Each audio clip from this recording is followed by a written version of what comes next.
On the 75th anniversary of that event, survivors, relatives of the dead and townsfolk today staged an act of remembrance.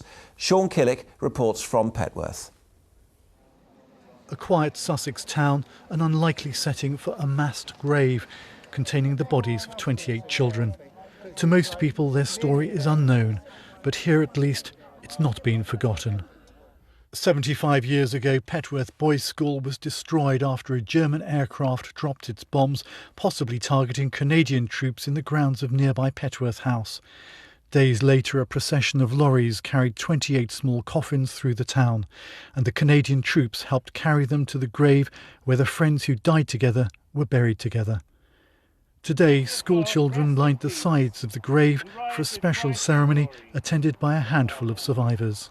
I was buried for a time and then I realised I was all right and I struggled and I got myself out, and the first thought, well, I'm going to run home now, and started to go up the road, but the headmaster's wife collared me and said I had to go into her house. I can still see these boys just as they were. I get a bit overwhelmed sometimes, thinking about it. It's a long time ago now, but they haven't altered. I can remember all of them. Jean was 9 years old. Her brother Alfred was 10. He nearly didn't go to school that day. The weather was bad and he'd just come out of hospital. I know my mother tried to get my brother to stay at home and he wouldn't. There was something at school he wanted to do. So he wasn't going to go that day possibly because of the weather? He wouldn't have done, no, but it was something special. So she made him take his dinner and that was it.